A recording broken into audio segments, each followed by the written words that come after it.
Hey everyone, welcome back to the channel. My name is Ashley and I'm an architect in Ontario. And in this video, I'm going to be talking about how to deal with burnout and stress. Now, I personally went through this just by the end of the year or approaching the end of the year.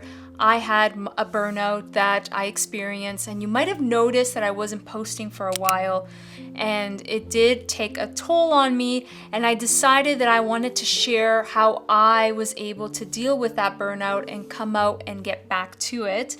And so I'm going to be giving you some tips and strategies that I learned on the way, and sometimes I'm human and I know better, but I still get caught up, and that leads me to having a burnout. So perhaps you're reaching that point, or you are currently burnt out and you don't know how to deal with it, or perhaps you're really stressed and you're not sure how to approach it. Well, I hope that this video, and by the end of this video, you're gonna have some tools and some insight that might help you.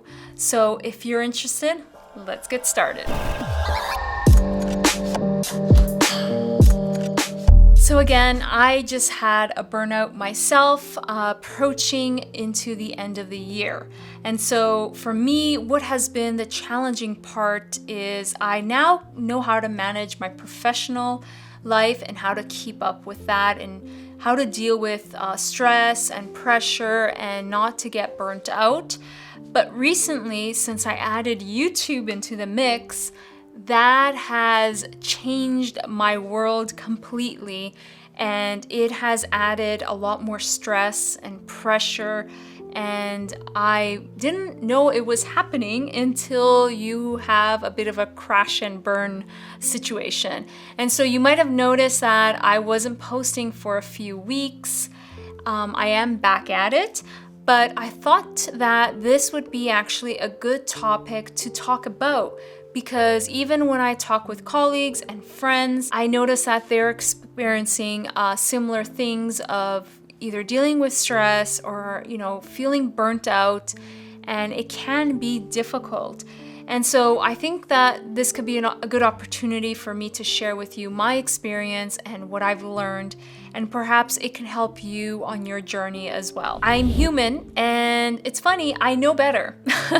I've been at this for a while, and it always surprised me when I hit a burnout, especially this last one, because it takes a toll on your body, and that's typically when I start to notice that I've been working way too much and I haven't been taking care of myself, and so on. And then I just don't feel like working anymore. And so I got to a point now with YouTube. I think that is what tipped everything a little bit off for me, is now that I start YouTube. So I've been just working from, working my full-time job and then doing YouTube in the evening every single day, and on the weekends too. And so I wanted to have a break, and I wasn't able to do it because I had all this content to create, or catching up with comments and emails, and there's so much behind the scenes that happens too. And so I've been able now to deal with the professional pressure and all of that, and I've gone better at it. But now that YouTube came along, it just kind of meshed everything and kind of put everything upside down for me in a way. And so I wasn't noticing it until, I believe, early December, that I was starting to get burnt out, and it was taking effect also on my body and so on. So I decided the first thing I did was, I gotta take a break. So I definitely recommend, and I know it's easier said than done, but this is important. It's important to take care of yourself. It's important to take these breaks. Now, it may seem annoying when you are working, because you're like, I'm just getting into this, I'm focusing in on what I'm doing, and now I have to go and take a break. It may seem annoying to do, and I'm definitely guilty of that, because I really love focusing in and I lose track of time, and then it just snowballs. And so it's important to remind yourself to take breaks. And if you're finding yourself get burnt out, just put a break on things and just evaluate. what is causing the stress, what's causing you to feel burnt out and down. And take a moment, and sometimes I find this helpful for myself, is to visually see where I'm spending my time. Because sometimes I don't realize that I'm working absolutely all day from morning till night until I start to just write it down or do some pie diagrams of where all my time is going into. And then I realize, well, wow, I'm spending 90% of my time all working. I really need to go back to the basics. So really scheduling your breaks and taking a break if you are at the point that you're burnt out, take that time and reflect and look back at the things that are causing you to get stressed out and also what's causing you to burn out. Now, number 2, what I would recommend is to cut back on your workload. Or if you can't cut back, how can you organize your workload and plan it in such a way that allows you to take breaks, allows you to go and watch a movie, allows you to have a bit of fun? And it's, again, important to note that this is a long-term marathon. It's not a race. So you want to take care of yourself in the process. And so this is really important to take these breaks and to really evaluate where you're at. So really looking at your workload and getting a calendar out and start to look at how you can really begin to work more efficiently or more effectively. And if you notice that you have way too much on your plate, how can you also maybe cut back or perhaps do a 2-in-1? How can you work more smart? I really do believe in working more smart, not working more. So really evaluate and take that time. I think it's really important. It may sound like I don't have the time to do it, but you do. You can make the time. Just take the time to reflect and plan. It's really important to have a plan and to work out all of these things, because you will lose, if you're getting to the point of burning out, you just lost sight of the plan, or perhaps you didn't have a plan. So I find that really helpful. And it's also helpful because you feel less overwhelmed when you know you have a plan and you have everything worked out. Now, another way to cut back your workload is to say no. And I'm also learning this myself, because you just say, yes, I want to do this. And I'm personally guilty of being too ambitious, and it's important to be realistic and to think more long-term, definitely, and to look at commitments and maybe start saying no to some of them. Like if they really don't excite you, then perhaps it's best to say no. Now, number 3, and this sounds pretty basic, but you forget, and I've forgotten, and that's why it leads to burnout, is take care of yourself. What do I mean by that? You need to eat healthy. You need to take care of your body, because if you're not taking care of your body, how are you going to have the energy, mentally, physically, to carry out the work you want to do, the work that you're passionate about? So it's important to take that time to have your meals.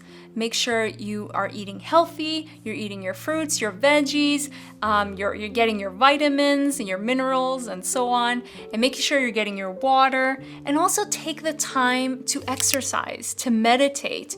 Now, I'm guilty of this, because when I started burning out, when I started reflecting why I burnt out, well, I wasn't getting the exercise that I was doing early on in the year. It started to fall short. I wasn't taking the time to have my daily exercise, and I wasn't taking the time to reflect and to meditate.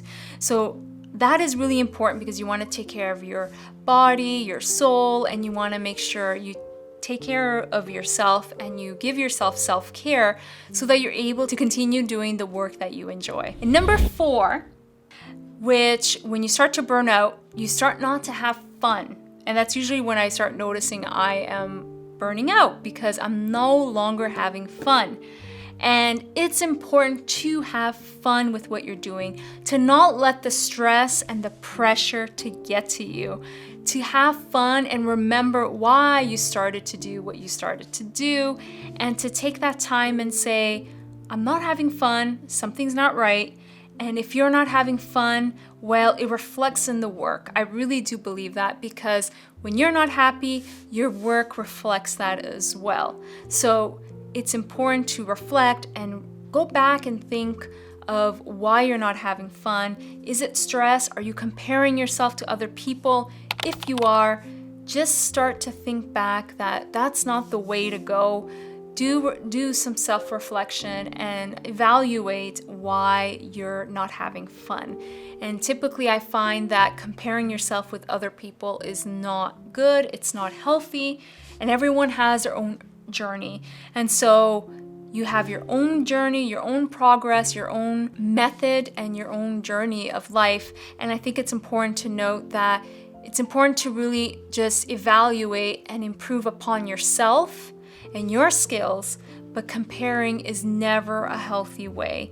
And if you're getting too stressed and you're really just thinking about the pressure and your outcomes, outcomes such as I want to get this and I want to get an award and I want a certain amount of appreciation from a project that you're doing, that's also not a good way. And you're creating that pressure and you're creating that stress that really doesn't exist there, because you can't control those variables. You can control doing good work and just let it be. And that's really important. And if you're not having fun, well, then that reflects in your work as well. So have fun. Don't worry about the stress. Don't worry about all those things that, one worries about. Try to remember that you're here, you're doing what you enjoy. You might as well have fun and just go for it and enjoy what you're doing. I hope this was helpful. If it was, make sure to like the video. And I wanted to add as well that if you need help, ask for help. Go talk to a friend, go talk to a colleague, ask for help if you're feeling really overwhelmed. Now, the nice thing to know is you're not alone. We're all human. We all have our moments in life. And so you're not alone. Reach out for help if you need. And if you have other ways of coping with stress or coping with burnout, let me know down in the comments. I would love to hear your feedback and your strategies as well. So if you would like to support the channel, make sure to subscribe to the channel, and you can do that here. And if you would like more information about why I decided to become an architect, you can check out this video here. I hope to see you on the next video. Until then, bye!